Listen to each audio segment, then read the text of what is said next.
Okay, so it looks like we are live. So, hello, greetings everyone to the Slam Jam Championship Wrestling Show. We're going to be covering all kinds of stuff because it is WrestleMania week, and we have just had an AEW pay-per-view as well. All this and so much more after the intro. We're locked in the cage, it's the Slam Jam Show. We're dynamite, you better feel alive. We're better than you, and you know it. Yeah. If you don't like it, we got two words for you. Slam Jam, feel the power, feel the roar. Slam Jam, it's the smackdown you've been waiting for. You can't see a chico, you'll be serving hot shot. Ooh yeah, Slam Jam, and that's the bottom line. Slam Jam, now it's a Slam Jam wrestling show. We're life for life, the good, it's the big show. You got no chance when you're real forget. That's the risk, that's the worst. If you spell what we're cooking, it's a Slam Jam wrestling show. The champion's here. Snap into a Slam Jam. The Slam Jam show. Yeah, yeah. Yeah. Oh, you didn't know. It's the Slam Jam show. Freedom blast. One big ass. It's the Slam Jam F1 show of you. Yeah.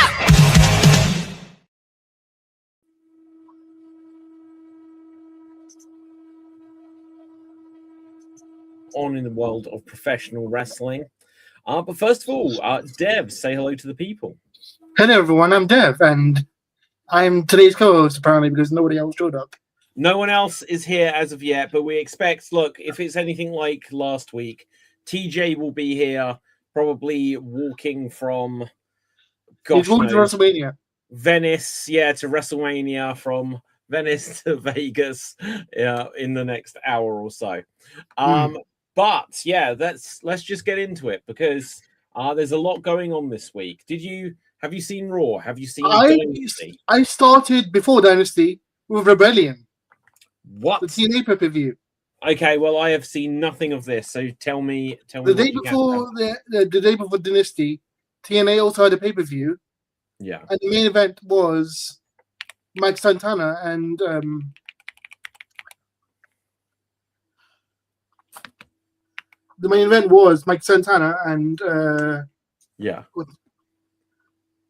Eddie Edwards, and that was really good. Right, I was gonna say. I keep forgetting who Eddie. I keep saying Davey Richards, which is in fact the corner. Okay, I've got it up now. So yeah, was it a good show?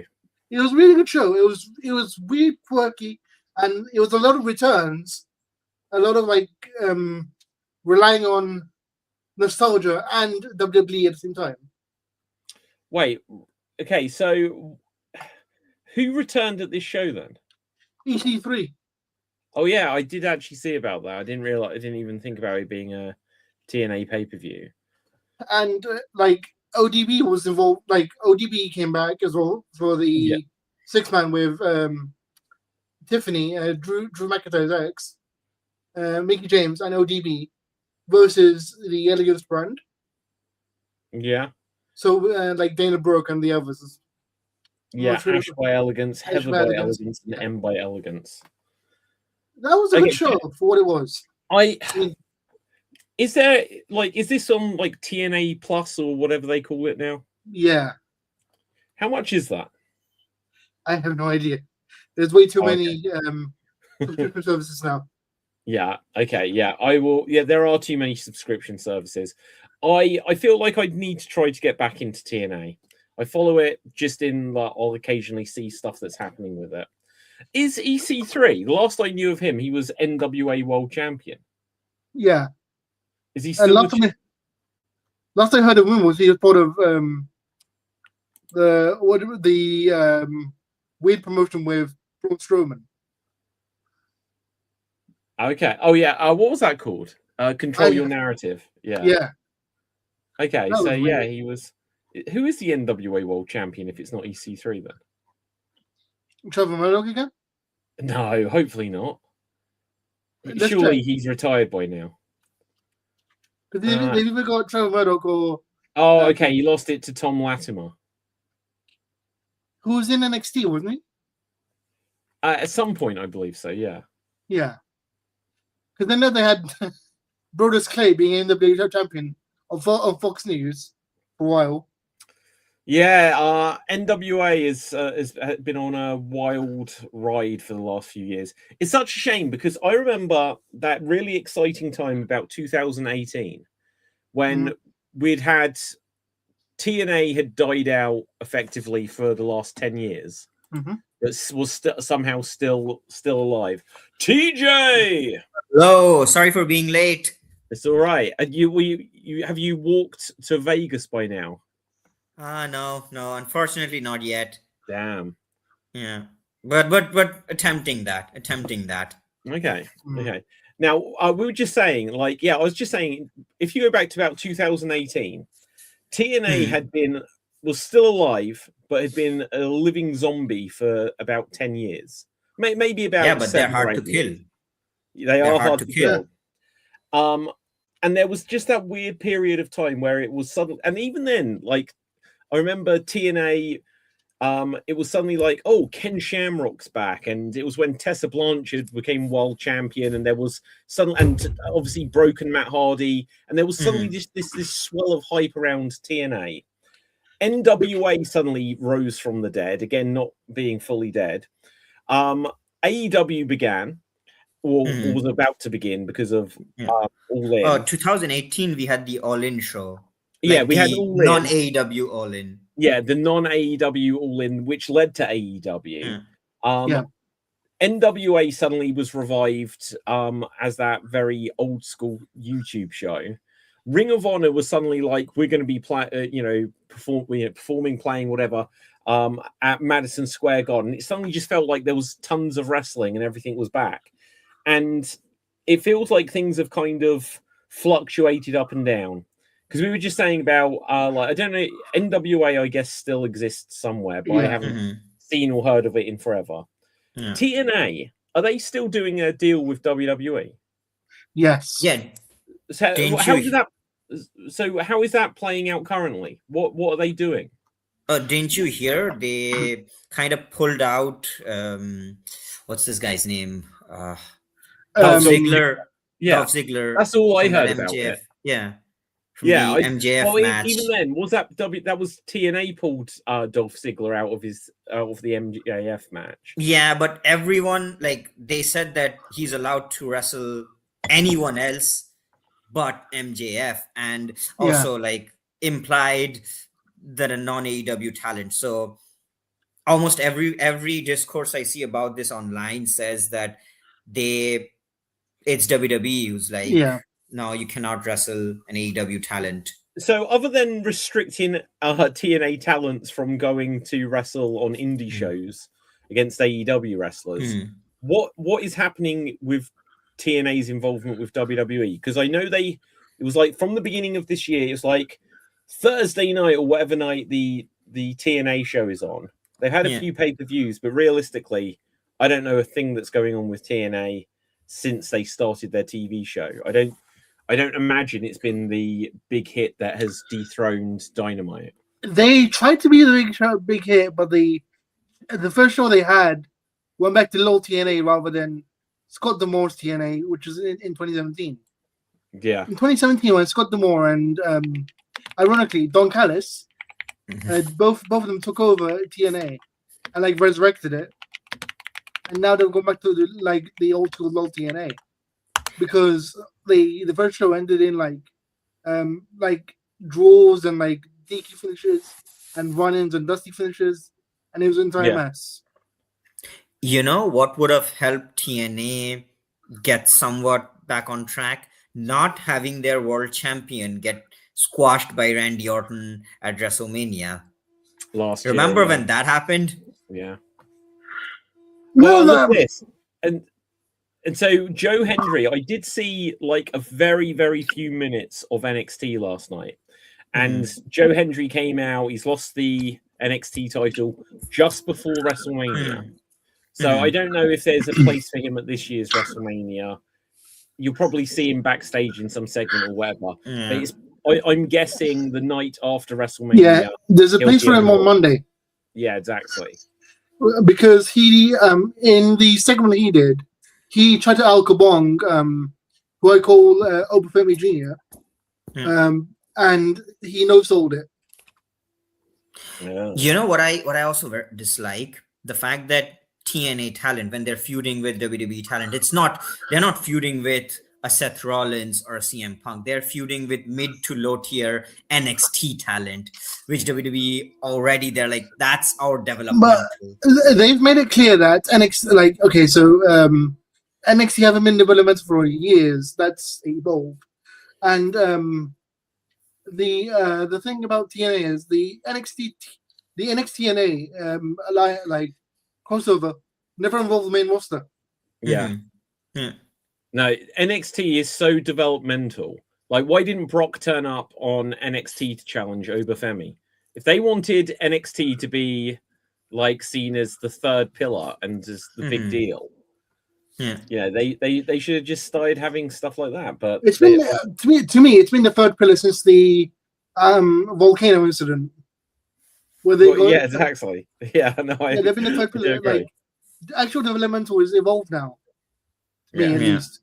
Well, okay, so what's the other thing that where they've got like that next in line? But what's that other show they've got, which is nobody. No, not I like to call it. They've got AAA. They've got Evolve, but there's a show where like Bully Ray was a judge and the Undertaker a judge.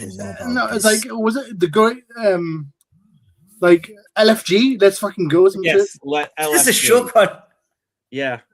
It's actually crazy how many. It's amazing that NXT UK finished. They said they were going to do NXT Europe, and obviously they've not done it as yet. But WWE have Raw and SmackDown, and then NXT. But they also have Evolve and AAA and LFG. They've got because the what I call nil by mouth system is what way they take the next in line / nil by mouth system. Where they take it's specifically for sports stars that want to become wrestlers. It established like the criteria is you have to be a former star in another sport to qualify for next in line. Yeah. Okay, but anyway, so enough. I've just had a look at TNA's ratings. Apparently, they're doing around 250,000 viewers on AMC. That's less than Collision. Yeah, but you know what? Like, Collision is the B show of AEW. I don't know what is Dynamite doing? And what is WWE doing, to be honest? Because WWE is obviously on Netflix. All the ratings don't mean anything. I mean, WWE is always going to be ahead. They have like a 40 to 50 year head start. They are an established brand. There are people that watch WWE out of habit. I still know a lot of people. They're like, I've always been watching Raw. I'm gonna watch that. I cannot, have dinner without watching Raw. So, and I'm in several discords where they hate WWE, and like I'm sitting there as a WWE shareholder, like, what's wrong with you guys?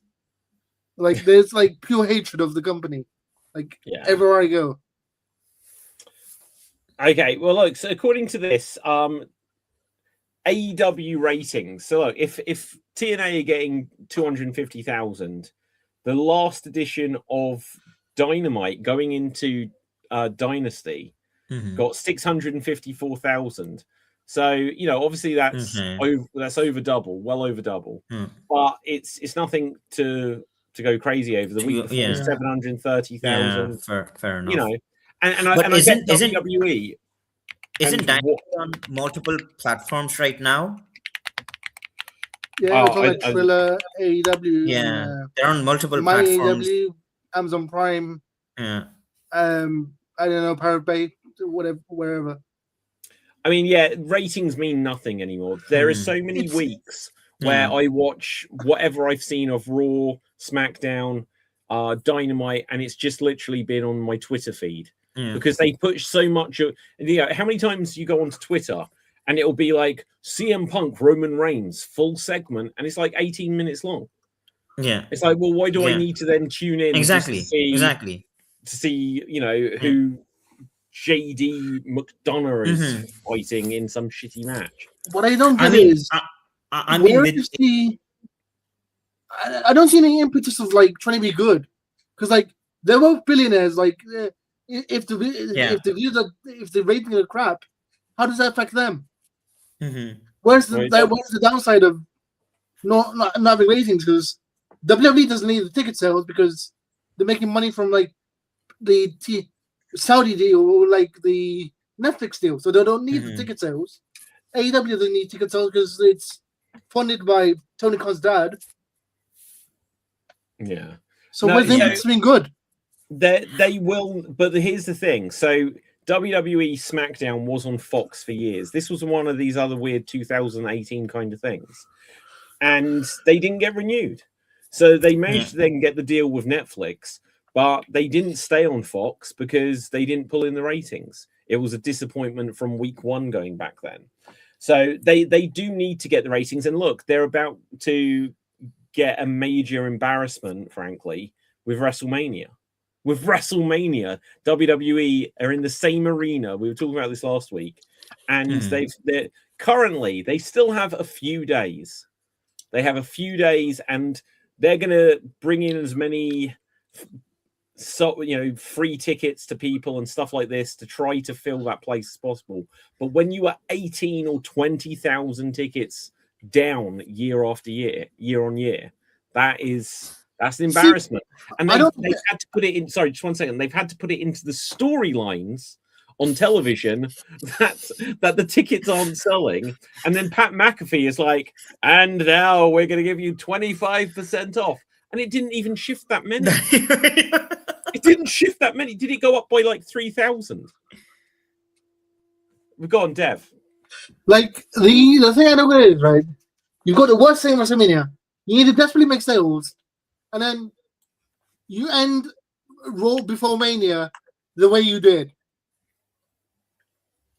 What every other Raw did it end? Didn't it end with Punk and Roman? Yeah, but it was like a dodgy, like a crappy ass. I'm better. No, you're better. I'm better. No, I'm better. Like type promo instead of a giant clusterfuck, like every single year before it.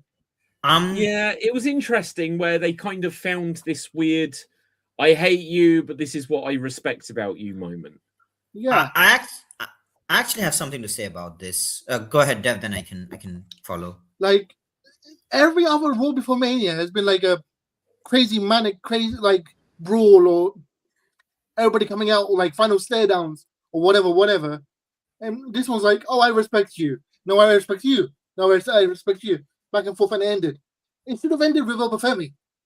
Elba Femi's promo was the best part of Raw, and that should have ended the show. Oh, do you know what though? I think you have a point, but the very idea people would crucify them for saying this is the last Raw before WrestleMania, and this is Punk's first actual legit main event of WrestleMania, and you didn't even trust that to lead into the go home show last segment. Well, first of all, we also had times when the last segment during Raw before WrestleMania was Roman Reigns and Brock Lesnar playing tug of war with the WWE World Championship. Remember those days? What year was Remember that? the tug of? No, I don't remember off the top of my head. That was the time Seth cashed in. Roman and Brock were playing tug of war with the championship. And that was legit the last scene that appeared before they went off air. But regarding this, my opinion is, like, if you go back a few years, you remember when Triple H challenged the streak the very first time he challenged the streak. Wait, do you mean, like, the first time he challenged Street was like... Okay, no, sorry, the second time. Sorry, yeah, I was going to say that was a long time ago. The second time, sorry. It was so the Undertaker walks out before he can say anything. Triple H's music hits. Triple H walks out, they stare, they look at WrestleMania, that sells it. I feel like WWE, because they've always taken pride in building larger than life superstars. They've always taken pride in, like, you hear this a lot. You hear this a lot, that especially in the online discourse, that this person's a draw, this person's a star. They have created this environment where you just bring in two big names, you make them face each other, and that's going to sell. In theory, that's only going to work till, like, you can only do it a few times. Like, for me, honestly, Roman Reigns and CM Punk does not interest me. It does not like, not taking this, like, for me, Roman versus Seth or Punk versus Seth would have been a more interesting feud, or Punk versus anyone for that matter. Heck, Punk versus Cody. In this case, it was Maybe. just that they hate, these two guys hate each other. But do they build up to stuff that tells me that they hate each other? It was just every week, I hate you, no, I hate you more, I hate you more, and the very last show, just that they do. Respect you. Yeah, it was not like, we have seen grudge feuds before. They had, the worst part is, they had all the material. Like, Roman once brought up that you went on a podcast with your best friend and it ruined my life, which is an actual thing. The whole make Roman look strong, the whole meme came from CM Punk saying, oh, they wanted me to make Roman look strong. Roman had legit reasons to say, this is the reason I hate CM Punk. But they never leaned into it. It was just, so why should I? Because for me, gonna go on for you. Yeah, just give me like a little bit. Yeah, so sure. For me, when I look at a wrestling match or a feud, for me, the primary attraction is always the match quality, and I don't see a very good match quality out of either of them. Now, if you keep that aside, if you bring the storyline, it's a grudge storyline, but I don't know. I just don't see the grudge storyline here outside of them saying I hate you. Like, well, I just don't see it. I think they could have done more. Of course, to lean into their history, because they do have a history. Yeah. Punk brought. Do you know what? I liked the opening of Raw this week, where Roman basically had a political campaign thing showing all of Punk's lies. I thought that was pretty good. You know, did they do enough to go for this to be the last thing? Like, they still might be able to put them on. There's no reason they couldn't be on SmackDown if they wanted. There's no reason they can't still have something between them. But I think they were in a position where they wanted CM Punk versus Seth. Seth got injured a couple of years ago. A week later, Punk got injured at the Royal Rumble, and then somehow Seth came back and then wrestled anyway. But they couldn't do it that year. Last year they did do it, but because it was John Cena's year, they had no place for Roman, and so they had Seth versus Punk versus Roman. And so now this year it's like, well, didn't we have Punk and Roman in the ring together last year already? It's got the aspect of being slightly watered down. If this year it had been over the Wise Man, then it would have had a bit more, it would have had a bit more to it. They didn't bring Heyman into this at all, and they should have done, because with and Seth got injured, so it's unfortunate, because otherwise they would have finally got round to Punk versus Seth, but obviously they couldn't do it. And they looked probably at, like, well, who do we have? And it's like, well, what are we doing with Roman? Roman will go for it, because again, the talk about, was Bron Breakker going to be winning the Rumble, or whatever other plans they've got, it all fell apart. And so the two biggest names they've got, unless they could have gone for Cody versus Punk, it was Roman versus Punk. Orton versus Cody could have made sense. Look, I never would have expected them to bring in Ted DiBiase Jr. for that, but they brought in Pat McAfee. They could have brought in Shane McMahon. They could have brought in Matt Riddle. They could have brought in a bunch of people that would have made more sense than Pat McAfee, because in my head, there was never any connection to Pat McAfee from either of these guys. and 2 of them are in Vegas. Both Matt Riddle and Ted DiBiase will be at Vegas for WrestleCon. Well, who knows what we'll see? Who knows what You know we'll who see? else would have made sense? Ric Flair. History with Dusty, history with Punk. Ric Flair. I don't like the guy, but Oh, Goldust. WWE's. Yeah, but they're both. I think Flair and Dustin both are technically still with AEW. Is Flair still with AEW? I think so. Yeah, Okay. I think so. I might be wrong on that, Hmm. but yeah. So they. Do you they know who got- would have they've made got what more they've sense? got at this stage? No, go ahead. Do you know who would have made more sense than Pat McAfee? Anyone? A fan. Just take a fan. Just Nicholas. yeah. Yeah. Nicholas. Braun Strowman. Freaking Nicholas would have made more sense than Pat McAfee. Yeah. What this was clearly is, look, you think Pat McAfee, he wrestled Austin Theory and then Vince McMahon at WrestleMania like 3 years ago. Did he? Pat Has he had McAfee any wrestled other- Vince McMahon? Yeah. Did you not know this? What the fuck? No. Okay. Oh my God. This what, you know, when Austin had his match with Kevin Owens. Yeah. So that was the main event of night 1 that year. The next night, they'd got a storyline where Vince McMahon was angry with Pat McAfee or something like this. I can't remember. But they had Pat McAfee against Austin Theory. I believe, I think McAfee won. Maybe I'm wrong about that. I think he won. But then Which year was this? It would be WrestleMania 39, I think. Or 38 or 38. 38, yeah. WrestleMania 38. Oh no, TJ, I way. need to find the moment then. No way. You must have seen Okay. the meme out of this. So basically, he lost.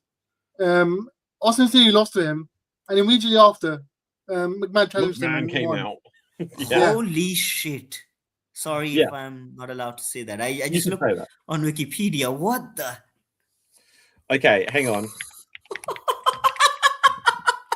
Wait, does TJ know about Shane coming out, getting injured, and getting out? Oh yeah, do you know? Look, how out of the loop are you? Do you know about Shane McMahon coming out to wrestle The Miz? No, the best in the world. Yeah, that I know. Oh, okay. No. He got injured, and then Snoop Dogg dropped him. Huh? Oh my God! How Okay, he doesn't know about that. What? Yeah. No, Shane Okay. McMahon versus Miz happened Before the at match that even Saudi happened, show in the best Okay, in hang the came world out- tournament. Wait. So one thing at a time, right? So Austin Theory lost to Pat McAfee. Pat McAfee then got challenged to Vince McMahon. Did Vince win? Yes. Right, Vince won against McAfee, I assume, because of Austin Theory. Stone Cold Steve Austin came out, gave Austin Theory a stunner, which was a fantastic stunner. Austin Theory sold it. His legs flailed up. It was one of the best sells to the stunner, other than Scott Hall's oversell, right? And then this is the final Vince McMahon taking a stunner, probably, that will ever happen. And so they were celebrating together. Hopefully this is blurry enough that I won't get a copyright issue. But No. Vince McMahon fell down and he's having to chase him. And look, he just crumples down. Oh my God. Look. So I wish I could put it in slow, step by step. So Austin goes to stun him. McMahon goes down to one knee. Austin tries to pick him up again. Like 2 old men, they stagger over to the ropes. Austin grabs him, and Vince again just kneels down to sell it. Oh dear. Okay, but let's find, this is worth it. Let's find Shane McMahon. What the hell? Shane McMahon versus Miz Snoop Dogg. Right. Yeah. So the Miz came out and was claiming, like, oh, To the I'm the host. real deal or whatever it was, right? The real host of WrestleMania. Yeah, the real. Yeah. He Which the- year he was the this? host. I don't even know anymore. 39. So this was the next year. So Shane McMahon hadn't been seen for a while, and I'm so going to get copyright issues over this. I'll just have to trim the show. Snoop Dogg was in the ring. Shane McMahon came out to challenge The Miz, and I think there were chants of like, "You've still got it" or whatever, because Shane O'Mac's coming in. He's doing his little dance, Oh, this is amazing. Just wait until you see what happens. The match is almost over because He look, did a little boxy box. Leapfrog busts his quad, and Shane literally, in the same way that Vince busted both quads at that Royal Rumble, Yeah, same way.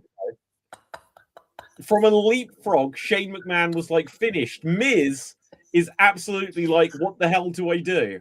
What do I do?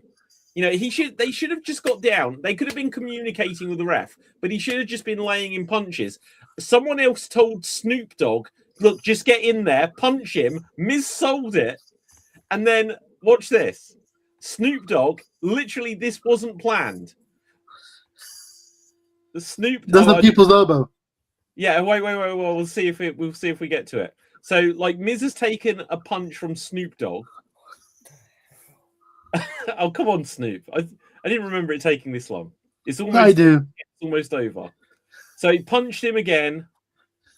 Wait for it. So the bell had rung. The bell had rung. Oh, this is going to run out before we see it. Okay, let me find another one. Because it's worth it. So this one's going to be the WWE feed one, so I'll have to put up the Shield. It's got an advert popping up.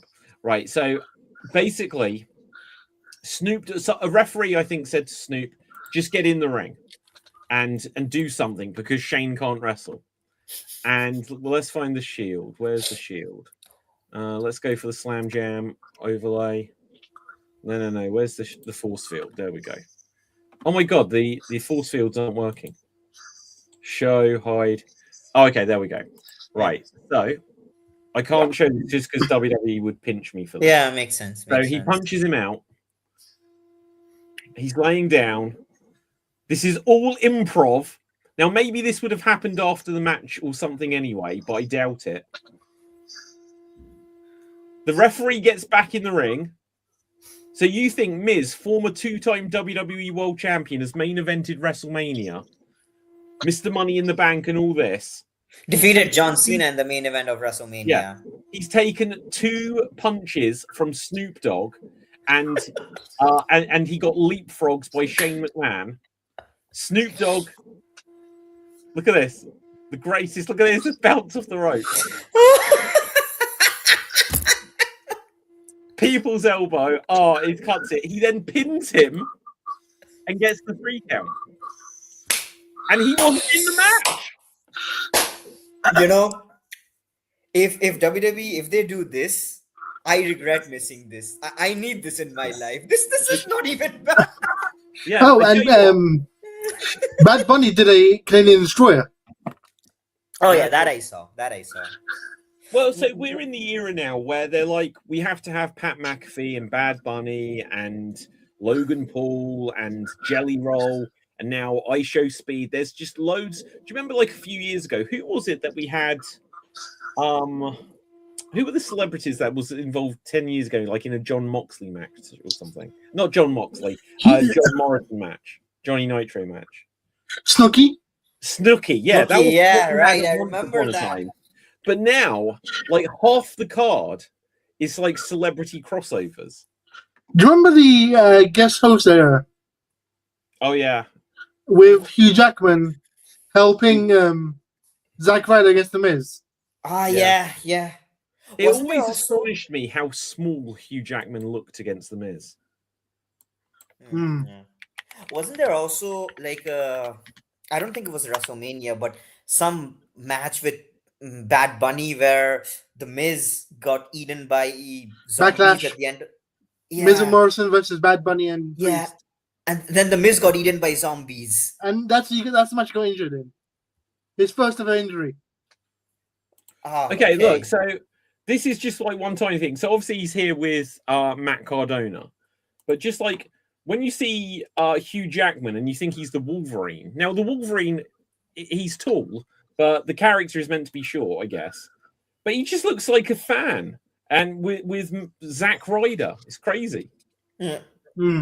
He doesn't look like the Wolverine there at all. But the Wolverine canonically is not that. He's just well built. Yeah. He's not very tall. Although I think Hugh Jackman actually is relatively. Hugh Jackman's like 6'3", and Wolverine's like 5'3". Yeah, there you go.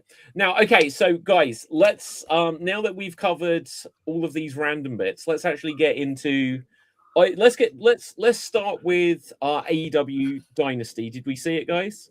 Yep. Yeah, likewise. And then we can end on some WrestleMania predictions. Yeah. And see if there's anything else major. Because if you haven't seen it, Liv Morgan has now got a song that she's released. Yeah, I heard Who about knew? that. Who knew? But anyway, Hmm. so yeah, let's go with AEW Dynasty 2026. Now, I have watched the whole show a couple of days ago. Monday, I watched it. What were your initial impressions, and what was your overall thoughts of the show? Pretty good. Pretty good. I was Yeah. kind of surprised by some of the results, like all the Canadians losing. Was kind of surprised by that. But the one match I want to talk about, the one match that I absolutely loved, was Will Ospreay versus John Moxley. Loved every bit of it. It is exactly for me. For me, it's the match of the night. Like, Do you know what though? Let me just quickly throw in on that. Imagine everyone would have been so angry, but imagine if Ospreay had just surprised him and pinned him like immediately. Because He should have. Well, should yeah, have. but But that was imagine not how just- pissed off you'd be if you had bought that ticket. But that was also not the story they were saying. The story they were telling, because a lot of people say AEW they don't tell stories, but the story they were saying is that Ospreay's he's not in it for the title. He's there for revenge, and that is what made him lose. It was so good. That first hidden blade, that was Well, so great. awesome. They're in the corner like this. You think something's about to happen? Boom! Boom! And it could have been over then. It was so awesome. Yeah. Loved every bit of that. The match of the night for me was actually the Bucks versus Okada and Takeshi. Also a very good match. That was a great match. Yeah. That was the hardest I've seen the Young Bucks wrestle for years since the first All In. This is the most effort they put into a match. Yeah. Oh, This is the first All In. Well, do you know what? I'll give them credit that because here's the thing. I'd been somewhat out of AEW for a while. Like I say, I'll see clips on Twitter and stuff like this, and it would give me enough where I vaguely got an idea of what's going on. But the first, what was the pay-per-view last month? Revolution. Revolution. There you go. It was TNA Rebellion, wasn't it? Right. Yeah, and they wrestled. Was it FTR last month? I thought that was a fantastic match. Yeah. And so, the Young Bucks, the one thing they always bring is effort. Whether the criticism of them, I suppose, is that they bring too much to every match, right? And that why is that a bad thing? I'll tell you, they're going to burn out themselves. They're going to burn themselves out. Well, I think it burns the audience out. To be honest, if I've got one criticism of this AEW pay-per-view, is that every match pretty much felt like an epic, which in a sense it sounds good, but I think that's the problem. If everything's an epic, then nothing's an epic. But I feel like they've conditioned the audience by now. When you go into an AEW pay-per-view, 90% of the card is going to be filled with bangers. I know I'm going to watch 5 hours of amazing wrestling. So the thing is, the way they balanced it is on the shows themselves, they're not epics on the show, on the weekly shows. They save the epics for the pay-per-views. Which is how they should be. Yeah. Well, look, they took something from obviously the early shows, the original show, All In, but really on their pay-per-views, AEW do go all out pretty much in every single match. And in that, you perhaps don't have as sound psychology as everything, as you always could. If people are kicking out of finishes and taking finishes the classic example was, I forget who it was, but you've got Canadian Destroyer after Canadian Destroyer. Was that an Osprey? Who was that with? Probably Osprey and sounds like Ricochet. something Osprey would do. Yeah, it Like sounds like something Osprey would and do. I think it was Yeah. Osprey and Ricochet. Canadian Destroyer, Canadian Destroyer, Canadian Destroyer, Canadian Destroyer, and instantly no selling. Yeah. And I just dial back on that. Have false finishes, have close finishes, but if you tell the audience that no move is devastating, that it actually puts people down, that's my only issue. I have a counter argument to that. I agree with everything that you're saying, but my two of my counter arguments are: one, they don't do this in every match. You will not see this in an MJF match. AEW for me has something for everyone. So you do have matches where someone's working on an arm or a knee, and that's what leads to the story. You also have this kind of over the top, like bonkers match, which one is not an AEW thing. It's a part of that fighting spirit, New Japan strong style, which is something that has heavily influenced AEW and American or Western indie wrestling for that matter. And the idea behind it is always that last adrenaline. Like even during the Mox versus Osprey match, there was a part where Osprey tried hitting the Os cutter. Mox counters that into a paradigm shift, and then you could see a lot of people are complaining, okay, Osprey just hits the hidden blade, but no, he's about to fall. He doesn't hit the hidden blade and cover Mox. It's a last gasp. Okay, I'm gonna fall, but while falling, I'm gonna hit the hidden blade. And AEW, and this is something Will Ospreay I remember the exact moment you mean. So he kind of no sold and instantly came back up with it, but then he sold. Yeah, exactly. Yeah, that's fine, because you can get like, oh, I'm about to be down, but I've got this one last burst of energy. No, I love that stuff. And the thing is, and this is something Will Ospreay has said, Kenny Omega has said, that they take their inspiration from video games, from anime, from a lot of Japanese media, where stuff like this is common. It's common. And for me, wrestling at the end of the day, it is suspension of disbelief. If I can accept Danhausen cursing someone, if I can accept an undead voodoo priest that can use teleportation and force lightning, if I can accept Kane being a monster from hell who can control fire, I can accept this. It's not like, I don't need my wrestling to be that serious. It is entertaining. That's it. If every single match is like that, I can understand that being a problem. But I don't think every AEW match is like that. You have your Ospreys, your Ricochets, but then you have MJFs, you have John Moxley's, you have Hangman Adam Page, you have a bunch of other people. You have FTR, who are like as old school as you can get. So you kind of have a bit of everything. So for me, seeing that in one match, it's a nice change of breath.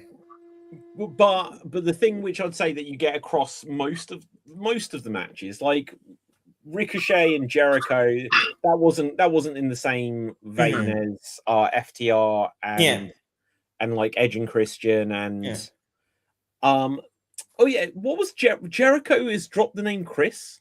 Yeah. Why? Yeah. He's going for the Prince gimmick. He's going for the Prince gimmick. He what? He's going for the Prince gimmick, the Madonna. Well, oh, is that what it is? Single name, yeah. I was going to say, did he see like Edge and was like, wow, he's just called Cope? He's like the star, like the wrestler formerly known as Chris Jericho or whatever. I think Jericho's trying to get over a new gimmick because his return, everything that I've seen so far. So initially I thought, okay, he's just politicking his way into getting over. He comes back. His first promo, I'm home, I'm in AEW. It kind of seems like, okay, we heard the news that you were going to go to WWE. You didn't go. Now you're trying to win over the crowd. And then him losing to Ricochet, which is something not a lot of people expected. I thought he was trying to just get over with the crowd. Now I'm beginning to think he's doing some sort of a slow burn, new gimmick. And Jericho, that guy got a freaking list over. That guy got a plant over. That guy's going to get back. Yeah, he bought the list back. Exactly. Yeah. Okay, so my slight suspicion here, Jericho had a lot of controversy over the Smiley Kylie Ray thing. Yeah. which was something that never really revealed what was going on there exactly. Yeah. And Jericho suddenly became a villain to a lot of people. Me personally as well. But like, here's the thing: like, I don't think that ever particularly went anywhere. Obviously, he was never fired from AEW, and it's just like similar to like the Brock Lesnar situation. At some point, these things either get ignored for the wrong reasons, or or people decide, oh, perhaps there isn't whatever there, but things continue, right? And my suspicion is Jericho. Now, Jericho, obviously, if you look up Jericho, you'll probably come up with something about like the Bible or something biblical. But otherwise, I think if you type in Jericho, let's just put this to the test now. If I type in Jericho into Twitter, it's going to come up with okay, so he's second on the list. So look at that. It isn't quite as clear cut. So Jericho, oldest cities in the world, is the number one result. Chris Jericho is the second. Jericho, a TV show, is the third. Right. So if he wants people not to search just Chris Jericho, then maybe he's dropping dropping the. And wasn't this a thing about Matt Riddle when he had some controversy as well? Yeah. Because if you just put in Riddle, you're not going to get anything about just a single name or whatever. And then him coming back, him losing kind of paints him as like, oh, he's not trying to be the complete politician. Him doing the list, he's rerunning some of the hits. Because there was a chance, if the AEW fans thought he was going to WWE and then feel like, well, either Tony Khan has forced him to stay because he was off for a while, or things didn't work out, and now look who comes crawling back. I think he's trying to paint himself in a good guy light, because otherwise the fans would really turn on him. Dev. I mean, with several things, he's taking the best bits of everything he's done and putting it all into a blender and making a new gimmick. The name thing probably comes from like Madonna or Prince, like he's trying to make it like I'm a star with only one name. Yeah. Which is also while also invoking the WWE taking people's names away thing. And also he's also in the best shape of his life. Yeah. He looks like jacked as hell. Yeah. Well, hang on. Like, I take your point that he could be I'm the star with one name, but he's also the Ayatollah of rock and roller, Lionheart, the alpha or whatever. The alpha, right? Yeah, he's and what was the pain maker or something like this? The pain maker, the pain. Like, he's had so many names, so now just Judas. I think at one point he called himself Judas Incarnate as well. Yeah, wouldn't surprise me. According to this, he had one name, Leon de Oro. So I'm guessing that was in Japan or Mexico. Or best in the world at what he does. Best in the world at what he does. Yeah. What else? Gosh knows. Yeah. Okay, having a look though. So, yeah, I was surprised. Like you say, all the Canadians lost. Edge and Christian lost. Are they just going to? Are they ever going to have a run with the AEW tag team titles? I don't know. I mean, I think I really stand by this. I think one, they should. I also think, this will be a controversial opinion, but I think both Edge and Christian should, even if it's for one night, they should win the AEW World Championship, just so that you can add those names to the lineage, so that 10 years from now, when people look at former AEW World Champions, I agree. I don't need them to have long reigns. I don't even need them to have like multiple night reigns. Have them win on the same night, do some shenanigans, and then just add those names to the list. Yeah, I agree with stuff like that. Have it. What time was it that he had that he cashed in for? He had a cash in. Yeah. He cashed it in during a John Moxley versus someone else match, and he lost. Yeah, he lost. Christian so should have won the world title then. Yeah, and look, he was. Edge's return all the way back in 2019. Then a year later, 2020, Edge won the Royal Rumble and then didn't win the world title. then never won the WWE World Title, Mm-hmm. which is like, why bring him back for all of this? And then he goes to AEW and doesn't win the world title. Now, it wouldn't surprise me if they didn't give Christian that, but Edge, it feels like this was something that WWE and now AEW have missed the opportunity to have Edge, because it'll be like, yeah, he came back, but the most prominent thing since Edge came back to wrestling was the night he returned. It could be that because Edge has said that him going to AEW, it's just because he wants to have fun with Christian. Maybe he just doesn't want the spotlight. He's just, I'm wrestling with my childhood friend. I'm just having fun. Well, maybe, but you think he came back, then they literally called his match with Randy Orton before it happened the greatest wrestling match of all time. It was all right. There was no audience there, but you know, they gave it their all. It went on forever.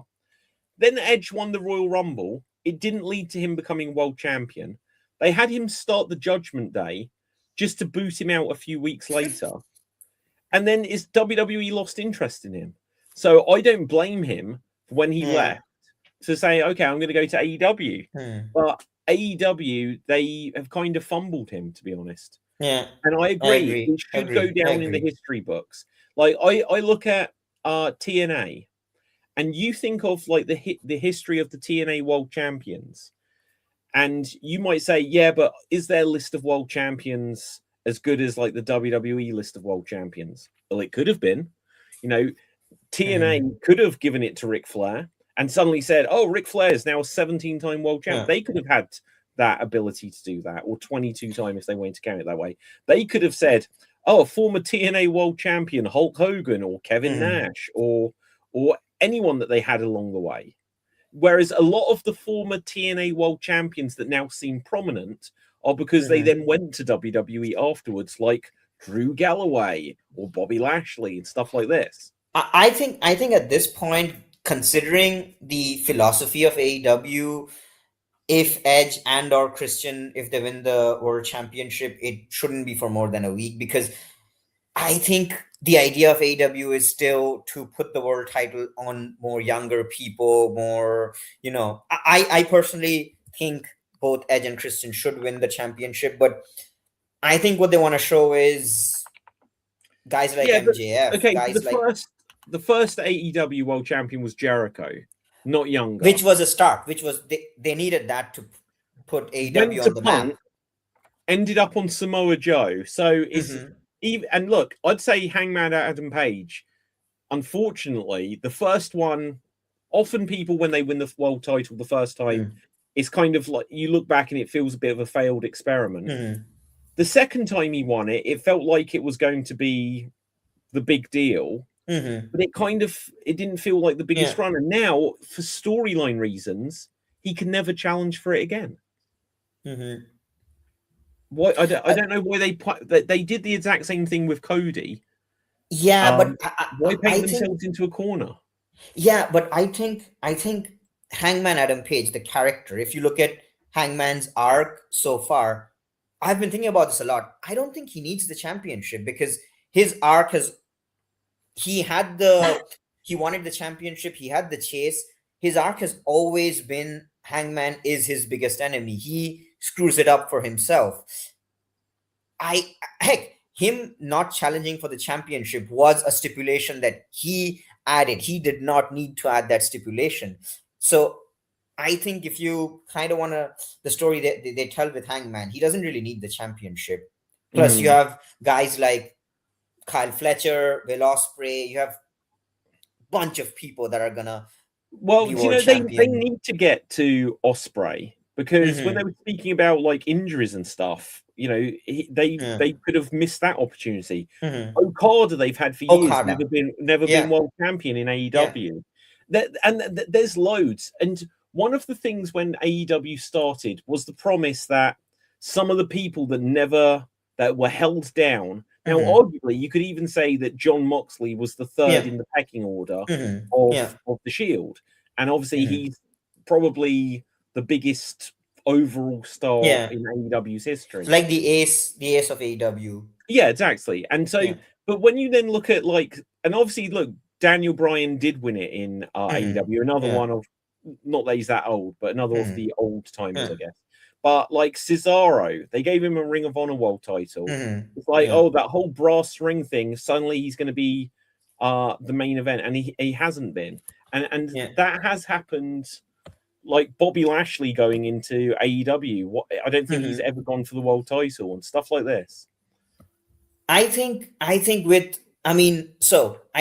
like Claudio, guys like and there's more. Yeah, I'm trying to think. Yeah, Ricochet. These are fantastic. People to be world champions. But when you compare them, like if you look at it this way, the other option would be people like Kyle Fletcher, Will Ospreay. I just think I would prefer seeing a Kyle Fletcher world title reign than a Claudio, and I'm a big Claudio fan. I just think Kyle's a better option at this point. I agree. So, at this point, I agree. Yeah. So it sucks, but yeah. No, I unfortunately, even though you could suddenly at any point have a storyline where Claudio becomes a world champion. Yeah. Adam Cole is another one. Obviously, his career might be over. But there are certain people where it just feels like the window of opportunity opens and then shuts. But sorry, Dev, you've had your hand up a little while. So the thing is, I realized by looking at when you were discussing the World Championships and stuff, it's really obvious what kind of wrestling Tony Khan liked as a fan. Because all of his wrestling, like all of his champions, have had Triple H style reigns.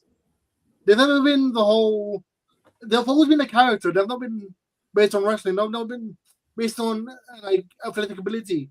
They've always been AEW World Champions. Yes, all of them have focused on character rather than ability. But well, fair, kind of. But I wouldn't say that. Adam Page wrestled like Hogan. You know what I mean? I wouldn't say that that Daniel Bryan or Swerve Strickland just wrestle like the Big Show. Yeah, but instead of like having like wrestlers who are good at wrestling, having good matches, and being champions, every champion has had a story arc attached to them. But I think you need to. This is like actually picking up. I think it was TJ who said it earlier. I don't think it was you, Dev, but who said that the thing that you judge wrestling on is by how good the matches are going to be. But I think ultimately the reason why we care about who wins or loses is if we get invested in the individuals. Yes.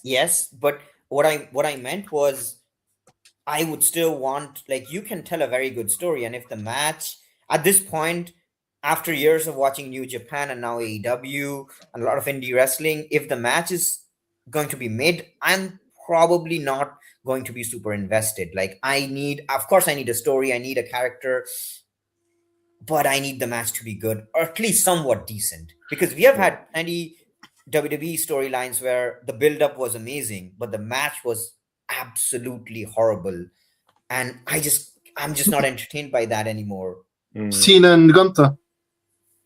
Oh my I wouldn't God. say that was a bad match. That had the worst Compared ending. to AJ. No. The ending of Cena and Gunther. After all this, never give up. He just smiles. Yeah. That wasn't gives up. You think No. So Ric Flair stands there and he's like this, and Sean is like, I'm sorry, I love you. And he's putting the old dog out of his misery, right? Yes. And they stole that, they repeated that to death with stay down and all this kind of stuff, right? But that was showing someone completely broken. Cena wasn't done. But that was the point. He gave up. His whole point was never give up. Yes. Literally. Sorry. The only thing they had to do was have Gunther scream give up. Cena says never, then passes out. Yeah, perfect. Love that. I would go for that. 100% disagree. Okay, why? So I think first of all, Cena tapping out was awesome. Him passing out would have been not the right decision because in 20 years, Cena never taps out. Gunther, he's this guy who he says, I'm gonna make you tap out. Of course, you could have added Gunther screaming, give up, give up. But if you look at the last moment, he has that choke on Cena. And then he smiles and he taps. The idea was this. So, okay, just stay with me. Stay with me. Staying with you. I'm just going to add Yeah. something to this. So, yeah. Okay. In my opinion, if you look at John Cena's entire career, his big final boss moment, his big, I don't know, in terms of anime, his big final fight was him versus The Rock, WrestleMania 29. 28, you have this. So WrestleMania 27, you have this build up for over a year. You have the biggest match that you can do. Cena loses, Super Cena loses. You have the redemption arc. Cena beats The Rock. That for me was his character's final arc. Because if you notice, every feud he did after that, it was always, if the future is going to be here, the future needs to get through me. He kept on saying that. And his entire thing has been, your time is up, my time is now. And now was the future's time to show that their time is now. This went on until you had the Gunther match. Because Cena at this point, he lost several times. It's not that he's no longer Super Cena, but he still never tapped out. This moment was him realizing, when he smiles, it was him realizing, okay, I guess my time is really up. The future did run through me. So he smiles. He taps out, not so much in the same sense as I can't take this anymore physically. It was more, I am psychologically content. The future is like, Gunther is better than me. The future is better than me. I finally met someone that can make me tap, and he taps out. I think it was absolutely perfect. I think it is that deep. I think it was the best way Cena could have gone. No, the best way Cena could have gone would have been that it was at WrestleMania this weekend. And, true. And build it up over the last several months. AJ Styles is retiring. John Cena's retiring. They have that history. And let them have the match they had, but they both stand up at the end, and it's the end of an era for both of them. Ending night one or whatever, and then night two is still the future, but you could have ended it there. Instead, you've got Gunther, who has retired Goldberg, AJ Styles, and John Cena within half a year. He's the career killer. And literally, all three of those guys now just become about Gunther rather than their own story. They are. He is the next. This is your supervillain build up. He is the next big. Yeah, and he's so boss. next that he has a match with Seth Rollins for no reason. That's just WWE booking being bad. But okay, when Brock Lesnar ended the streak, people were like, no. People complained.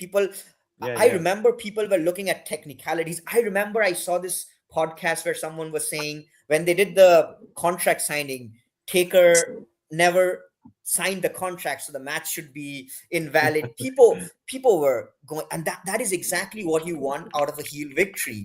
A heel victory, when the supervillain wins, it's not supposed to make you feel good. Gunther making Cena tap out is not supposed to make us feel good. I think it was perfect. Like this guy. That guy, exactly. Yeah. But okay, anyway, so guys, let's bring back just to anything else from Dynasty, because we've covered bits and pieces of it, but we'll get on to WrestleMania. We're at WrestleMania week, so we'll get on to predictions. Anything else major from Dynasty? Yeah, they brought back Camille because they wanted to promote American Gladiator. Yeah, coming out this week. So they brought Camille out of nowhere. Because I heard that she was back. I watched the whole show. I was like, where was Camille? She was on the pre-show. Yeah. There is this rumor going on that since Darby's challenging MJF this week, later tonight, Darby's winning the title. There's this rumor going on. I would be up for that, to be honest. And Yeah. I think it would be from a very counter program point of view. Imagine Darby Allin finally wins the title, and people, because the WrestleMania booking has been so bad, people would talk about this at least for 2 or 3 days, and then the top story on WrestleMania weekend is Darby Allin winning the World Championship. Yeah. But you know, WWE could counter it quite easily. Danhausen wins the. Yes, that's exactly what I was going to say. I was going to say, they've got like this skinny, scrawny dude with face paint on. And I was like, WWE have their own. Yes, we connected there. You had the exact same thought. But yeah, That would be funny. That would be funny as hell. Do you know what? Like, I'm worried about the whole Danhausen situation. I'm not. He's got a job for life. He's going to what? He's got a job for life. He's fine. Well, I don't know. I feel like, okay, he had a match last week on SmackDown, which was all right. I don't think he gave the greatest showing of like wrestling ability in that match, but it was fine. I worry that because he ran out on Raw and did the whole shtick with the cannon again with the t-shirts and that, and I'm just like, we've kind of seen what this gimmick is. He's saying you are cursed too much, in my opinion. Yeah. The funniest segments with him, I think, was actually the first one backstage. Like the night after it bombed at the pay-per-view when he came out. So I think they need to come up with new ideas. Otherwise, very quickly, he'll just end up in that tag team with Truth, which will be good. But then very quickly, it will just be like, yeah, we're too used to it, and it hasn't got anything, other meat on the bone. I mean, there's like a perfect way to use him, and like it literally have him selling merch, right? He's done something merch. Yeah. And I mean, whenever they need a MacGuffin reason for something to happen, have him curse someone and make it happen. I He's think going to be a comedy character. So far, like the referee, 1, 2, like that. They can get away with saying that wasn't Danhausen. They can get away with the idea of saying, well, Danhausen said someone's cursed, and then it kind of gets them in their own head because a few things have happened. But obviously, when you saw, now they do definitely need to have William Regal and Danhausen meet up again at some point.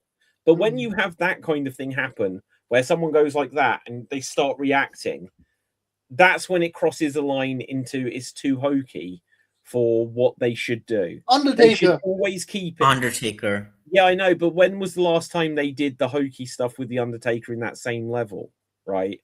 This was always my issue with the Bray Wyatt stuff, is it crossed the line.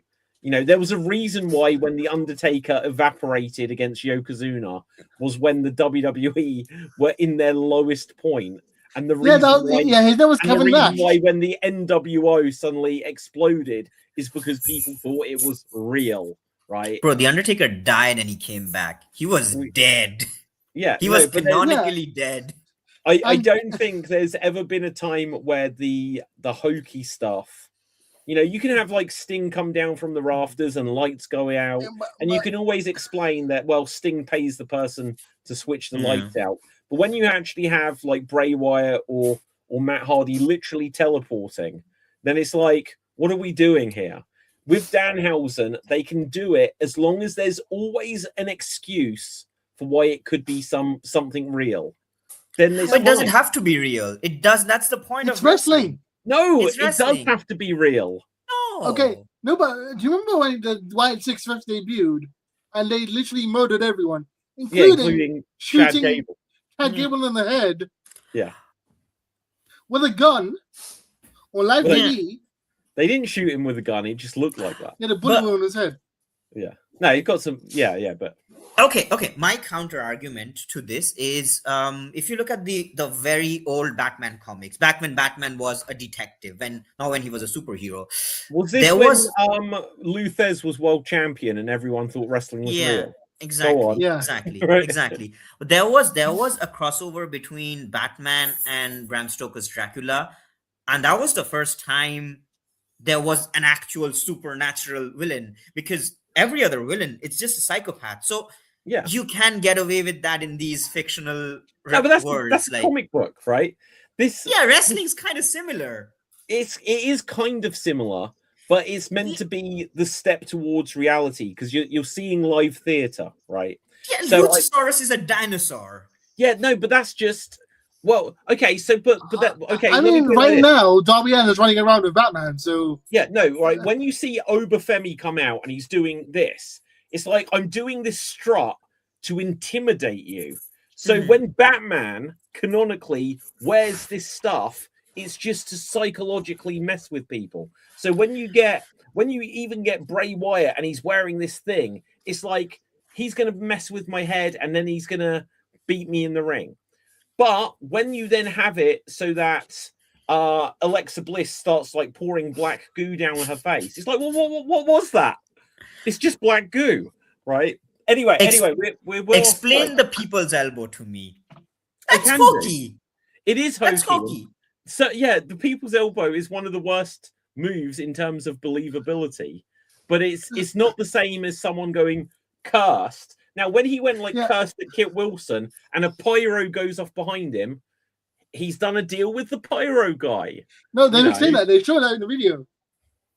Well, they said it was like a malfunction or something. No, they showed this backstage video where he Okay, paid off the pyro guys. Did they actually? Yes. Well, there you go. There you go. Always keep it grounded. You know, if you find a reason why there is always an excuse, then in your head you can go, "Is that guy supernatural?" Well, there must be some explanation. I want them to go as hokey as they can with Danhausen. No, I need the stupidity. I need the same. Whenever there's a botch, blame Danhausen. Just pan away to Danhausen. Yeah, but look, there's suspending disbelief, and then there's suspending it with there being some knowledge of. It's when you see magic. When you see magic happen on stage, you see something fantastic happen. You don't know what the explanation is, but you know there is an explanation, and that's the level I want. Okay, but guys, let's come on. I see the argument. I raise you the airport runway in Fast and Furious. Oh, I don't know Fast and Furious that well. The airport runway was like 20 miles long. It was a 10-minute chase scene with the airport runway. Okay. Right. Okay. So anyway, guys, let's move on from Dynasty. Let's come to WrestleMania. Do we have to? I have the perfect segue, though.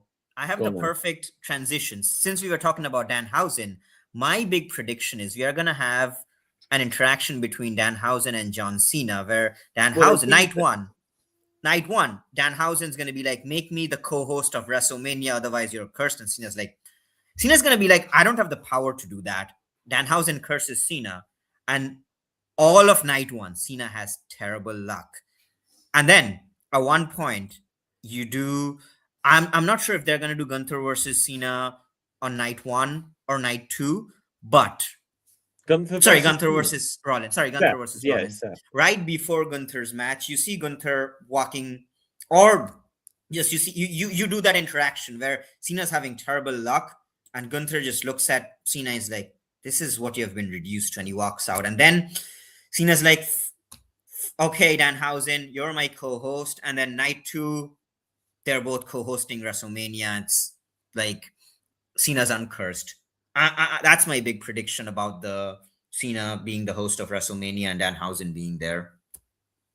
Yeah, okay. I don't know if this is serious, but it says something about the cold open for WrestleMania has been released. I'll bring it up on screen in a second because I don't know who Lin-Manuel Miranda is. I don't know who this is. But what are those words? I don't even know what he made. Hamilton. Oh, he made Hamilton. Oh, okay. So it's just a package, whatever. Right? Okay, so let's come on to predictions for the match. Danhausen curses Brock Lesnar and he loses to Obafemi. I hope they don't do that. I would love that. If because it cheapens Femi's win, then doesn't it? We all know Femi's not winning. He might. Heart says Femi's gonna win. Mine says Brock Lesnar. Well, I don't know. Look, Cena went against Lesnar, and Lesnar still won a few months ago. Yeah. So it's not that Lesnar hasn't had any wins. He can still have some wins. And it depends. People are expecting that Lesnar's going to go against Gunther and retire this year. Yeah. But I don't know if that, it's obviously not confirmed, but I don't know if that's just people's speculations. But let's start. WrestleMania Night 1. The Vision, Logan Paul and Austin Theory with ISHO Speed. Well, not with, and ISHO Speed, I should say. Versus the Usos and LA Knight. I think the Vision are going to win this. Because I think Yeah. the Vision, ISHO Speed, Probably. whatever. I think ISHO Speed is going to end up doing more in wrestling similar to Logan Paul. Yeah. Depends how he gets on, obviously. Jimmy takes the pin. Jimmy always takes the pin. That's what Jimmy he's born takes the for. pin. Yeah. I think LA Knight's going to take the pin, personally. I think Jimmy's going to take the pin. I think we're going to get WWE Unreal, where it's just showing the journey of why LA Knight eventually goes to TNA. We have Eli Drake. Yeah. Right. It's just going to be every single turn. It's like, he's like, what can I do? I give everything. And he's going to get pinned by ISHO Speed, I think. And then it'll be LA Knight versus ISHO Speed at whatever the next pay-per-view is after this. Yes. I think that's what they'll do. I need a triple threat of Eli Drake, LA Knight, and Max Dupree. Yeah, Max Dupree, yeah. They should do that. They should do that at a Royal Rumble. Yeah, just as a free Eli Drake, and then Max Dupree. Representing TNA Hall of Fame, Eli Drake. Yeah. Was he world champion though? I think he was. I think, yeah, you were. Yeah. Okay, Jacob Fatu versus Drew. Unsanctioned match. I don't know. I feel like, in one sense, I think it's going to damage Drew if he didn't get he was just world champion, but then he loses at WrestleMania again, right? But at the same time, I think if Jacob wins this, it's going to kind of push him on towards more main event level stuff. Jacob wins because Triple H hates him. Triple H hates Drew. I think Drew's going to win. I think it's going to be carnage, but I see Drew winning. Okay. I kind of hope Drew wins. I think Jacob Fatu needs a win more to really solidify him at this upper level. I don't think they're going to do anything with Jacob Fatu. I think he's always going to be that upper mid-card talent. I don't see him transitioning to the main event. I think he's kind of already leapfrogged over everyone Solo. because they brought him in as Solo's right-hand man, and then suddenly everybody realized Solo's a black vacuum of charisma compared to Jacob Fatu. Yeah. So I think Jacob needs this win.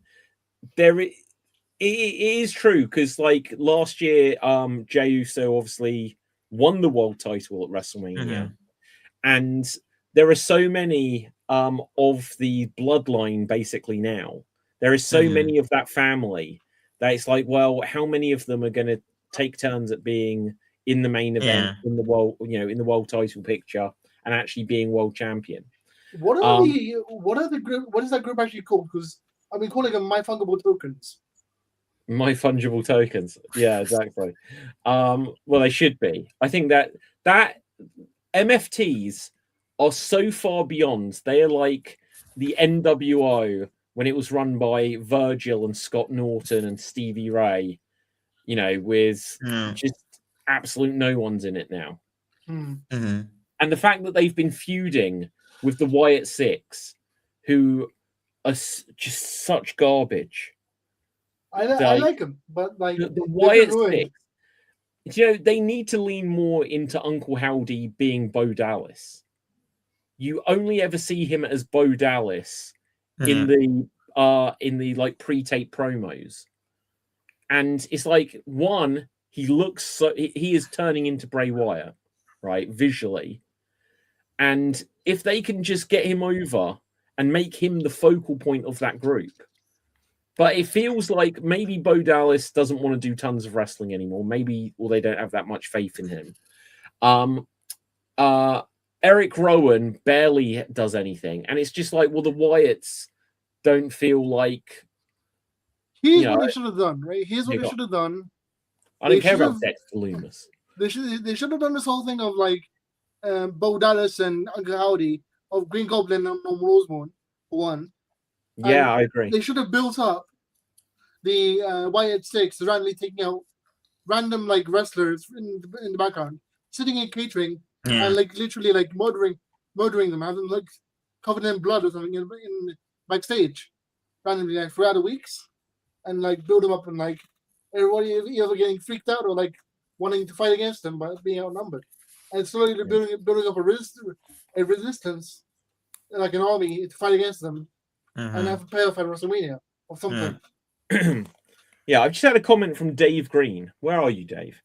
You call yourself an actor and don't know who Lin-Manuel Miranda is. I have no idea who Lin-Manuel Miranda is.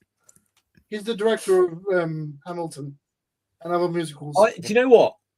As much as I've seen bits of Hamilton, I could not give two shits about Hamilton. It's just like, oh, look at that, they're doing rap. And I don't care about Hamilton, right? Hamilton sucks balls. Like, the songs are not enjoyable to listen to. That is my view on Hamilton. By the way, sorry. This just in breaking news, or two breaking news actually. Joe Jonas is going to perform the American national anthem at WrestleMania. I'm not sure this counts as breaking news. Wait, okay, sorry, Okay. sad news. No. And no, I mean sad because that, it sucks. yeah. Okay. Not sad. And apparently, WrestleMania 42 across both nights, pre-shows included, will be 18 hours long. Too short. Add 5 more hours. You want more? Okay, so wait, what time does it begin on the pre-shows then? 18 hours. That's 9 hours. Yeah. Of food. Across both nights. Yeah, but that means that That's by 9 the hours. time- What the 9 fuck? 9 hours roughly. That's insanity. 3 hour pre-show. Okay, this 6 hour also main show. includes the post show. This also includes the post. Oh, show. okay, Right. yeah. Yeah. 2 hours. So post- that okay. will eat an hour. So, okay. Yeah. Yeah, that would be like yeah. What is the Hall of Fame again? After SmackDown, isn't it? I think it's going to be after SmackDown. Okay, anyway, Stephanie Booker versus Liv Morgan. Singles match for the Women's World Championship. I want Liv to win. I'll book it to done you commentate. single out. She just had a huge lump on her head. Yeah. She's earned this. She won the Royal Rumble, you know. I don't know enough about this feud to comment, but okay, I'll Have go you with guys you. seen the edit of Liv Morgan's bump with JD McDonough? Yes, yeah, you showed it. I think you shared this last week. Yeah. Oh my god. But yeah, I think, you know, and look, this is one of the interesting things in wrestling. They had a huge pull apart fight and everything on Raw this week, and that was good, you know, because it shouldn't, you know, like we said earlier about Punk and Roman. Yeah. They've already done pull apart fights with Oba and Brock. They've now done it with Liv and Stephanie. So they did something different with Punk and Roman. But it shouldn't just be that the main event has this pull apart thing. You know, the women's world title, that, you know, they're into it. And I think it's always when someone's not seriously injured, but if there is an injury, you can really lean into that to really mean like oh, Becky look what Lynch. you did to me. Like Becky Lynch, exactly. Perfect example. Go on, Dev. I just want to go back to Roman and CM Punk. I just realized something I'm talking about just now. They should have just leaned into what they did in the 5 years or 6 years they've not been together. They should have gone like, "Oh, you've been running this show because of your family. You're nothing when you're alone, etc., etc." And Roman could have been like, "Yeah, you want to start another company and fuck that up and got fired, and nobody wants you." But they did that. I think Roman said that. Not directly. I think, do you really make the WrestleMania main event about AEW? Like, I think they've been really careful not to lean into that. They should have. They. This is one time they could have. I should have. If Punk hadn't been referencing AEW for the first 2 years of his return to WWE in every promo, right? Then you could have brought it in. You know, if they'd named dropped Colt Cabana, then that might have been a thing. You know, or if they'd name dropped someone specifically, you know, if it suddenly said about, you know, well, if they'd said something specifically about, you know, I'm going to beat you so bad, you better call up Tony Khan and apologize to him. Oh, that would have got a reaction, you know. Yeah. I think a safe way to do this would have been Roman could have said, "You went to this other company, and then my boy Dean beat you up in like less than a minute," because that match happened where Mox Yeah. beat Punk. You could just say that and enough. Yeah, there's a danger there, because then what you're saying is the guy who left here and is now the guy in AEW can beat you in a minute, but I can't, because there's no way their match is Yeah. going to be in a minute. Yeah. They Okay, could have. anyway, let's come back to this. AJ Lee, Becky Lynch. Becky. I'm kind of ready Becky. for AJ Lee to retire again. To be honest, I'm ready Yeah, for both of them to Becky's retire. winning this. Yeah. AJ's return. I'm pleased that she's back, but and obviously, look, Becky's winning this. She isn't the same as she was 10 years ago. You evolve as a person, but her character doesn't. It seems radically different than the AJ Lee of old. I'm not digging it, to be honest. Yeah. Because back then she was saddled with the Craig J gimmick, which was a mockery of her actual mental illness, and even though the fans liked it, she didn't.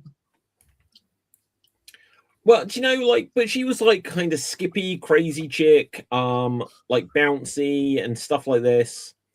And now she's just serious, and it's not fun. Yeah. It just needs fun. It needs more like wildness, cheekiness, something to it. Right. Yeah, but Becky should probably win, because otherwise I don't know where Becky goes, because it's not even a world title anymore. It's a intercontinental title. Next up, night one, the Irresistible Forces versus Charlotte and Alexa versus Bailey and Lyra and versus the Bella Twins. I want Bailey and Lyra to win because they've been going on way too long for this, and the rest of them. The Bella Twins because it's WWE. I think, yeah, I agree there. I think it's the Bella Twins because it's WWE. Yeah. It's WrestleMania, and I think, you know, they're going to be filming their new season of Total Divas or Total Bellas or whatever. That there's publicity. Is Lauren Knight still there? Is Lauren Knight still the father-in-law? Laurinaitis. Yeah, is he still their father-in-law? I don't think so. Didn't his woman get rid of him? Yeah, I think I think she got rid of him. Yeah. Yeah. But I know, like, he married their mother or something. Wow, that's insane. Okay, next up we have Seth versus Gunther. I tell you what, night one it's a really weak card. Night one is a really weak card. To me, Seth and Gunther had a better build than Punk and Roman. Yeah. There was no build. Gunther attacked Seth. Seth was attacking Heyman, and now that's just forgotten. I mean, I saw this promo where Gunther said, I don't watch Weekly Raw, so I don't know. But I saw this promo where Gunther said, I'm attacking you because you keep saying you're the best wrestler, but I disagree. And you have been dodging me, which is actually kind of true. Like, so they could have built on that. After last week, where there was like, there is no reason for this. Someone like, I think the writers' room sat down and they're like, we need to come up with a reason why Gunther did this. And the reason they came up with is like, when I was world champion, you dodged me. Now, at the same time, why didn't Gunther say, I'm world champion and I need to beat you, Seth? He didn't, you know. But they found something of a reason. I mean, two very good wrestlers fighting to see who's the better wrestler is a good reason for me. Yeah, but Gunther could have challenged him when he was world champion. Gunther could have sought out Seth. No, he did. I remember when did he? No, I remember it was during that WrestleMania where Cody finished his story. I remember a specific promo where Gunther said he's gonna win the Elimination Chamber and he's gonna win the Royal Rumble and he's gonna come after Seth because he says Seth, I respect you, but I'm coming after that championship. Gunther, of course, did not win the Rumble, Sure. but he has wanted to fight Seth for a long time, so it Okay, kind fair of enough. makes sense. Yeah, fair enough. It's a shame they didn't have a longer build for this. Yeah, That could obviously easily turn out to be the match of the night. yeah. Just in terms of bell to bell. Yeah. And then people will say, well, you don't need a big build, and they still had the match of the night, you know. Yeah. I think they're also going for the thing of like, if like Gunther was going to handle Seth for the match so that Paul Heyman owes him a favor or something. Yeah. Yeah, it's going to be the Brock match. So does that mean, because otherwise that storyline kind of dies, does that mean that Gunther has to win this? I think so. Do you have Gunther retire Goldberg, AJ Styles, and John Cena, and then lose at WrestleMania? But then this is Seth's first match back. Unless you could have the Vision come down and do something to give the excuse. Yeah. You know, That's you might have probably- Bronson or Braun return and cause a distraction. You have Dragon Lee run out for that one last ditch attempt to. I still attack. want like Braun to like save Seth so that on a random Monday night, Gunther retires Scott Steiner.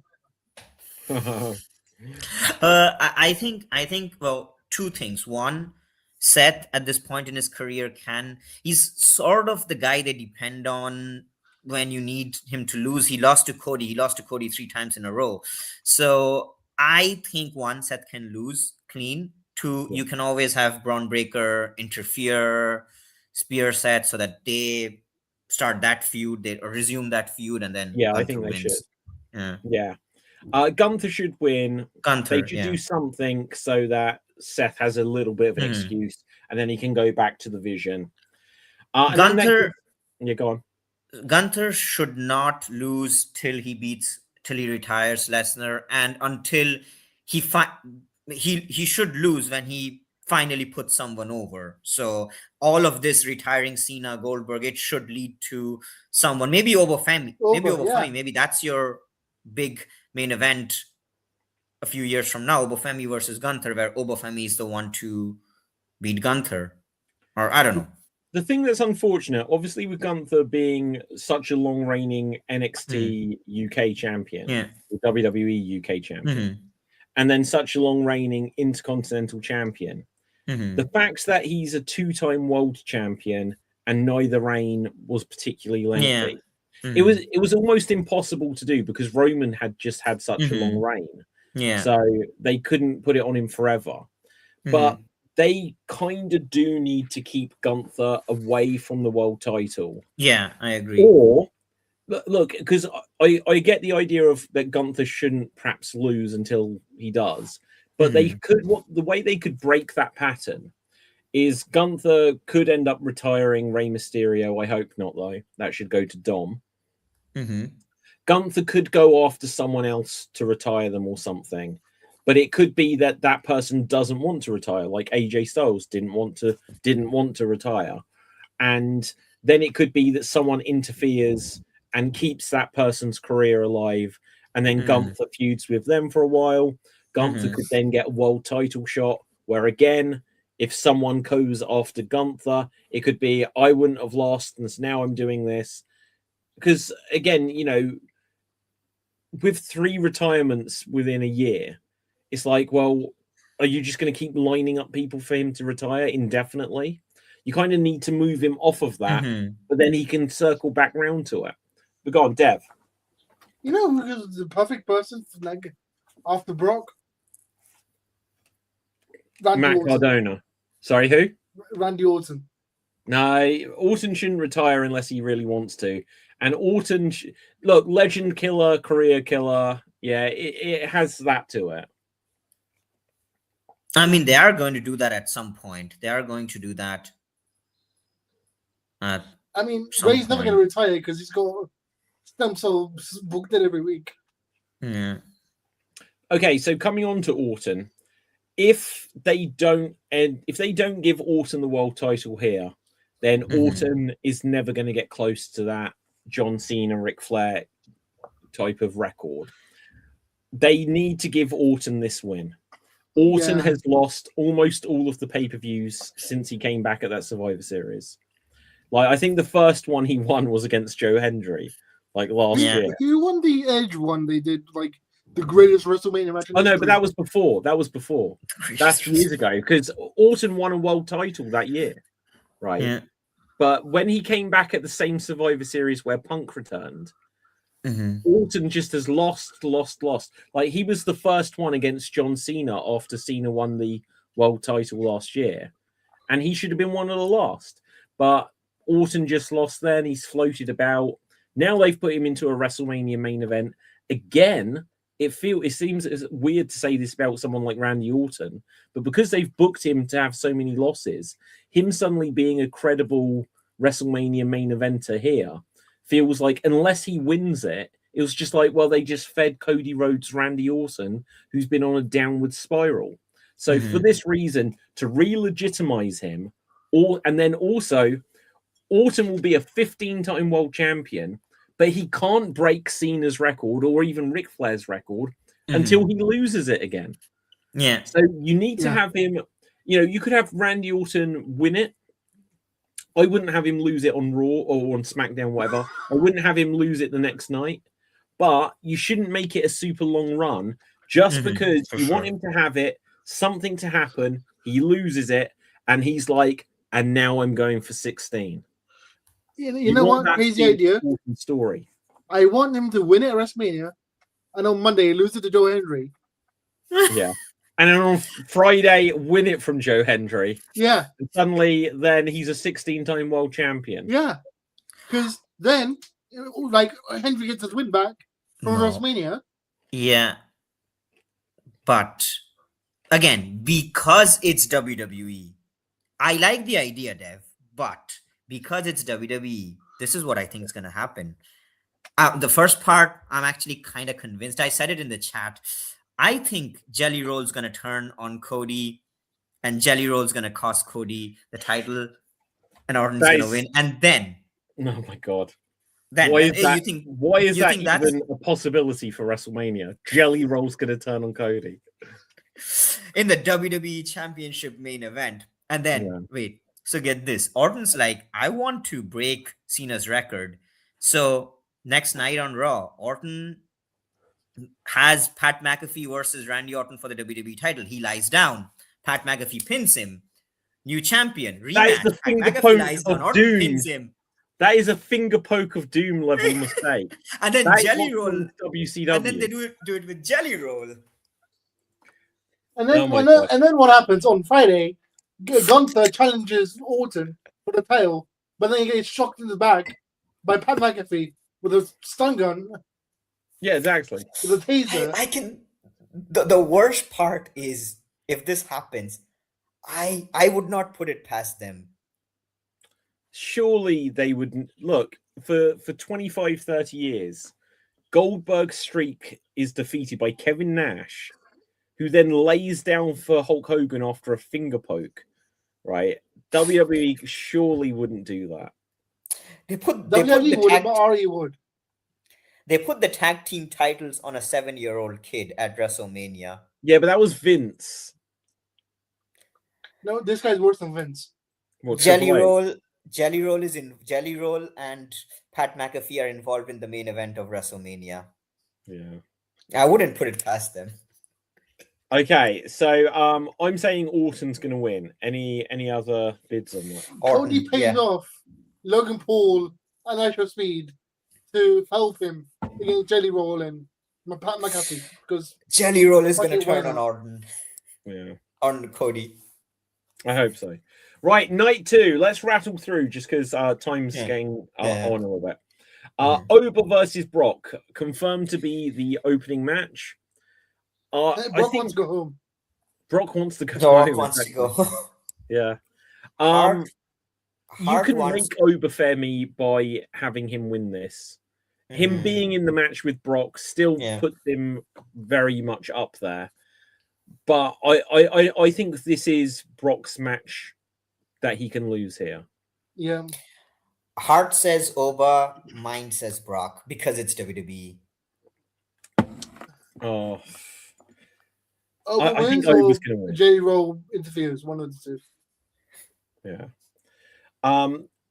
Okay, next up we have Penta, Javon, Dragon Lee, JD, Rusev, and Rey Mysterio. How did Rusev sneak into this match? Right, it's He's like a high what? player.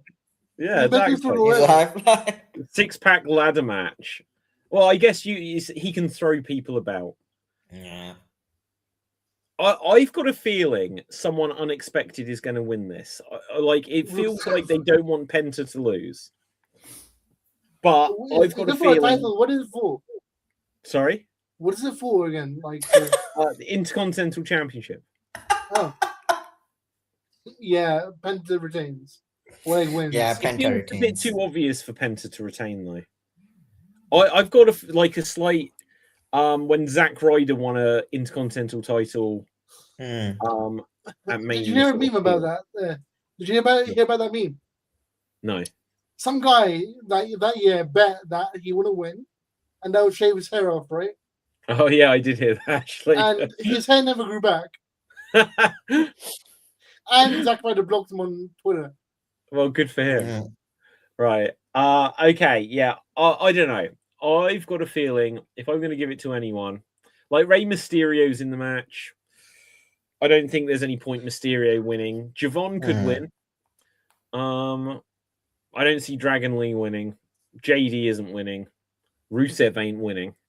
So it will either be Penta, Ray, or Javon. I'm going to say Javon as an outside bet here.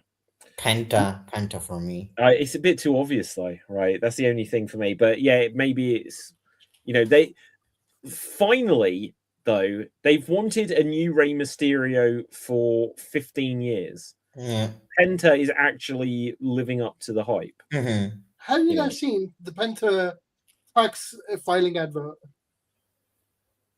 There's an American advert where Penta's doing taxes. Ugh. Wow. I think we are gonna need an entire episode for this, but my hot take is don't hate me for this. I think Rey Mysterio, amazing wrestler, great character, deserves everything he got, but is kind of overrated. We have had better luchadors, and I think both Penta and Rey Fenix are better luchadors than Rey Mysterio. Penta, yes. Phoenix, no. Oh, really? Penta for sure. I think Penta's. I think Ray is better than Penta. Which Ray? Fenix. I think he's just not so, as much too. of a character. I think he's a better wrestler. Yeah, I think in terms of wrestling, yes. Overall, I think Penta is better than Rey Fenix. Yeah. Yeah. But also, I say that Penta's entire character, zero, miedo. That's it. That's all he needs. That's all he has. Rey's entire character, Buaka jokingly, 619. In Lucha Underground, he beats women. Yeah. Because he had a match with Chelsea Green. Yeah. And with Kyrie and Io Sky. Wow. Okay, guys, let's move this on. We've still got a couple of matches to go. Jade versus Rhea. I don't know. Like, it feels like if Rhea doesn't win, then I don't know what you do with either of them after this. Jade could obviously chase Rhea for a while, but unless they are getting Jade Cargill into some like Mortal Kombat movies or something, it's like she needs to have short matches. She isn't ready yet. Basically. Like presentation wise, she's great. Girls with or does she still have the fan club? She's got something. She's got something with her, but I don't know. Like for a long time now, they've said about like Bianca still being out a year now. Yeah. With and like, where was that rumor suddenly came from that she might be losing a finger? That obviously seemingly came to nothing, thank God. Right? Hopefully she isn't. Because the hasn't finger lost was a a finger. balloon. Yeah, but that was a long time ago, right? So I'm hoping that we're going to get Bianca return at Mania. That would be that's what a prediction I've got. I think Bianca Belair will return at WrestleMania and be involved there somehow. Probably costing Jade the match, because if she just aligns with Jade, that isn't as exciting. Hmm. Go on. I think Rhea wins because Jade. Look, Jade is. I don't know why they brought her in. I don't know why she's on the main roster. She is nowhere near ready to be wrestling the types of matches she's in. No, I that agree. makes sense. And she may never be. She looks amazing as a professional wrestler, and she has this star quality. WWE had the opportunity to take her from AEW, and they probably promised her that she'd be in the main roster, have a WrestleMania match and stuff like that. And so that's the position that she's in. So, and obviously the story with Bianca goes back a long time, and with Naomi, and then obviously all of that fell apart, and the only piece of that story left was Jade, because Naomi became the women's world champion and then had to relinquish it because she was pregnant. Bianca obviously seriously injured with the finger thing, and so then all you've got left is Jade. And so same with Seth. It's like, okay, so some of what's happened here obviously wasn't the long-term plan, but it is what you've got. Next up, we've got Sammy and Trick for the US Championship. I don't know, man. Sammy wins because they want to go for the Sammy has the killer streak. Sammy is a heel wins stuff. Sammy the face is a loser. They go for that again.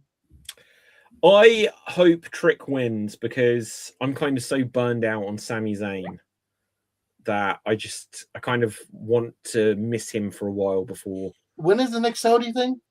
Well, like isn't it WrestleMania? 43. Yeah. Yeah. If that happens with current world goings on, who knows? But yeah, like put Sammy there. I think he's probably missed his boat, but he could still get a world title at some point. Give him a world title, not a WWE title, but I like fun Sammy. Heel Sammy can be good, but I'm kind of burned out on Sami Zayn overall. I like the one time you mentioned AEW. That was rude. Oh yeah, that helped AEW massively. Okay, then we have the Demon Finn Balor versus Dominic Mysterio. Demon has to win. Demon has to win. You don't pull out the Demon. You don't make a big hype about the Demon. Yeah. If he's not going to win. I completely agree. Yeah. Like Demon didn't beat Roman, but but against Dominic Mysterio, Finn. Mysterio isn't the same. Yeah, I agree. And then we come to the main event: Punk versus Roman. I don't know. I feel like Roman has to win this. If someone wins this, it proves that WWE never had faith in Punk. No, Punk's been world champion for a few months. Punk at a certain point within the next year should turn heel. What if he turns heel in this match? What if he could do? Yeah, he wins via heel turn. I think we're going to get some Uso inclusion here, but imagine, look, if they haven't announced it already, then it probably isn't happening. But are they going to go for The Rock versus Roman next year? Because they should announce tonight, tomorrow, that The Rock is going to be at WrestleMania, sell a bunch more tickets, which they're desperate to do, have The Rock be have a face-to-face and have a moment with Cena or whatever, then have him just turn up at the end, have that stare down with Roman, point to next year's WrestleMania sign, and start the build from now. See, I think they should have the show start. This is day 2. Start with him staring down Cena, and then midway through, him staring at Triple H, and end it with him staring at Roman. Yes. And then WrestleMania next year, he fights all three of them. Yes. somehow. Yes. Right. It's like Okay. the fight at WrestleMania, like with the Cody one with everyone running in. Yeah. Oh my god, that was the best ending to a WrestleMania Yes. of all time. Yeah. That was the I loved the Undertaker's inclusion because everyone expected Austin, but the only thing missing was Austin. The greatest part is right. He was in his like tracksuit, so he literally looked like oh Austin and show up. Get the fuck out. Get the fuck out there. Get out there. Yeah. Yeah, it literally did look like that. Okay, guys, we need to begin to wrap this up just because I need to bounce onto Extreme Improv in a moment. Okay. I'll quickly check to see if there's any final late breaking news. But who knows if there will be.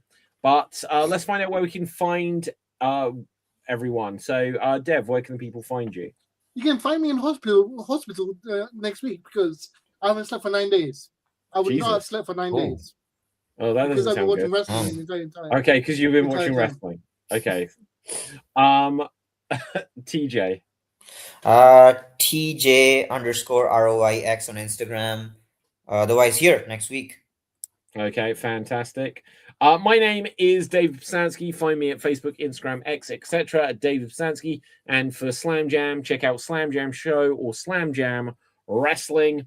And with that, I don't know. I'm not planning to do like a live reaction to WrestleMania, but who knows? I might pop online at some point and do an impromptu live Slam Jam reacting to this.